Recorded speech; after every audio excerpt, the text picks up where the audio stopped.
Good morning, student. Today we read chapter 7 in English grammar verbs.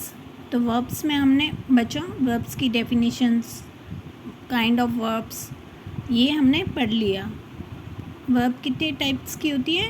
2 types की, यानी translative verbs और intranslative verbs वो हमने पढ़ लिया. Today we read subject verbs agreement. अब subject verb agreement क्या होता है? ये है बच्चों कि let us start chapter. For a sentence to be grammatically correct, the subjects and the verbs in it should be in agreement in both number and persons. इसमें ये बताया गया है कि ग्रामेटिकली यानी व्याकरण की दृष्टि से जब सब्जेक्ट यानी जो कार्य को करने वाला है, जब सब्जेक्ट है वो सिंगुलर है तो उसमें वर्ब है वो सिंगुलर ही लगेगी, यानी एक वचन ही लगेगी. और यदि सब्जेक्ट प्लूरल है तो उसमें वर्ब भी है वो प्लूरल फॉर्म में होगी. तो जैसे कि in the subjects is in the singular, यानी यदि सब्जेक्ट यानी कर्ता जो काम को करने वाला है वो सिंगुलर है, then the verb should also be in the singular. तो सब्जेक्ट तो वो जो वर्ब होगी वो भी सिंगुलर ही है वो लगेगी. And if the subject is in the plural then the verb should also be in the plural.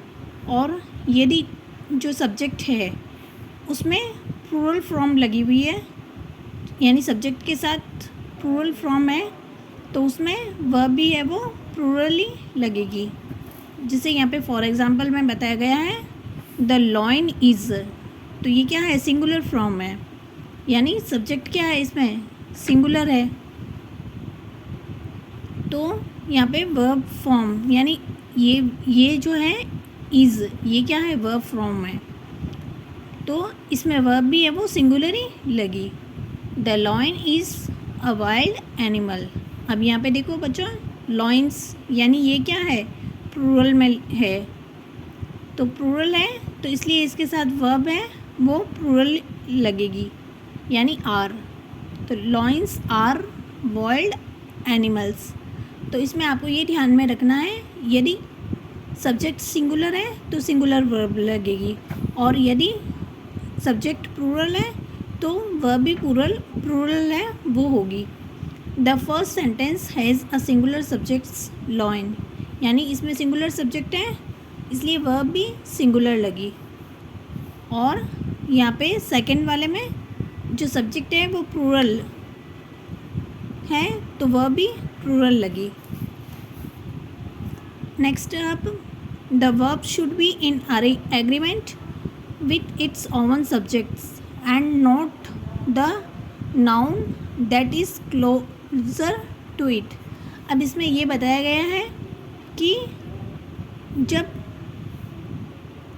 Verb should be in agreement यानी इट्स ओवन सब्जेक्ट, जब सब्जेक्ट है वो उसके हिसाब से ही है वो वर्ब लगेगी, सिंगुलर नाउन के हिसाब से है वो वर्ब नहीं लगेगी.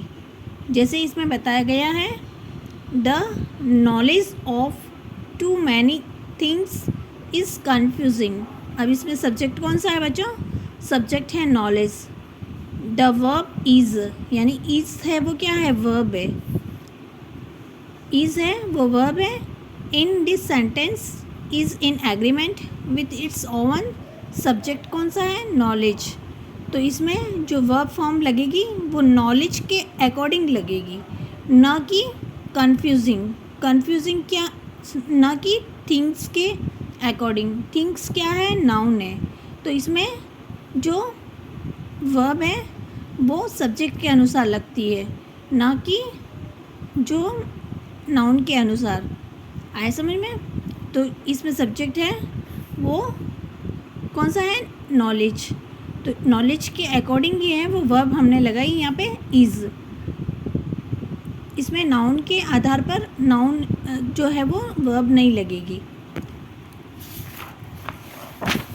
नेक्स्ट है बच्चों When two nouns are connected or express one idea or refers to the same subjects, then the verbs should also be singular in a number. अब यहाँ पे बताया गया है कि यदि जो है वो टू नाउन्स है, यानी इसमें देखो जैसे यहाँ पे बताया गया है ये टू नाउन्स है, idli and sambar is a wholesome breakfast. तो इडली और सांभर ये टू नाउन्स हैं, लेकिन इसमें वर्ब है वो जो सिंगुलर ही लगी, क्योंकि ये दोनों क्या है वो सिंगुलर है, सब्जेक्ट है वो उन दोनों का सिंगुलर ही है, क्योंकि ये दोनों एक साथ एक ही है वो जो काउंट होगा, यानी इडली एंड सांभर ये दोनों हैं वो एक ही चीज़ है, इसलिए ये क्या है इसको हम सिंगुलर ही काउंट करेंगे और इनमें जो वर्ब है वो सिंगुलर के अकॉर्डिंगली लगेगी। Two nouns idli and sambars refers to the same singular subject, यानी इन दोनों का जो सब्जेक्ट है वो सिंगुलर ही है, इसलिए हमने वर्ब भी सिंगुलर फॉर्म में ही लगाई, इसलिए इन दोनों के साथ है वो इजी लगा, आर नहीं लगा बच्चों। तो आपको ये ध्यान में रखना है कि इडली एंड सांभर वो क्या है दोनों सिंगुलर ही है, इसलिए इसके साथ में सिंगुलर वर्ब है वो लगेगी। When two or more singular subjects are connected with or nor either or and neither nor, then the verb should also be in the singular form।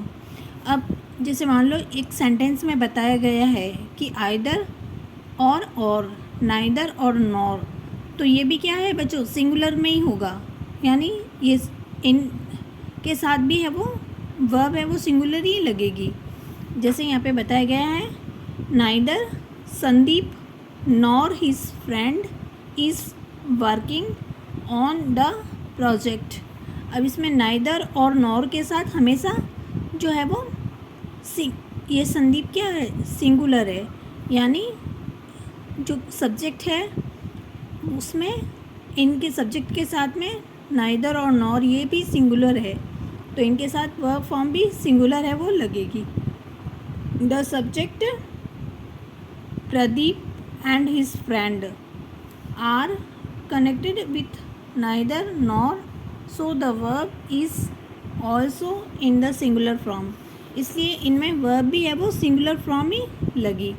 When one of the subjects connected with or nor is in the plural form, then the subjects should also be in the plural form। अब यहाँ पे subject के साथ में अगर plural form है तो verb भी है वो प्लूरल ही लगेगी। जैसे यहाँ पे बताया गया है सुवर्णा और हर सिस्टर आर, ये क्या है ये सिंगुलर में लिखा हुआ है देखो सिस्टर्स, और सुवर्णा है वो सिंगुलर है, लेकिन इसके साथ में ये प्लूरल है, तो इसमें हमने वर्ब भी है वो प्लूरल लगाई, यानी आर क्या है ये प्लूरल है, तो इसके साथ प्लूरल के साथ जो है वो प्लूरल वर्ब लगेगी। तो Suvarna and her sisters are going to attend the ceremony. One of the subjects her sister is in the plural form and is closer to the verb, so the verb are is also in the plural form। तो आपको ये ध्यान में रखना है कि यदि subject singular है तो वर्ब सिंगुलर लगेगी, यदि सब्जेक्ट प्लूरल है तो वर्ब भी प्लूरल लगेगी। आज जो पढ़ा है बच्चों वापस आपको लर्न करना है। ओके बच्चों, बाय।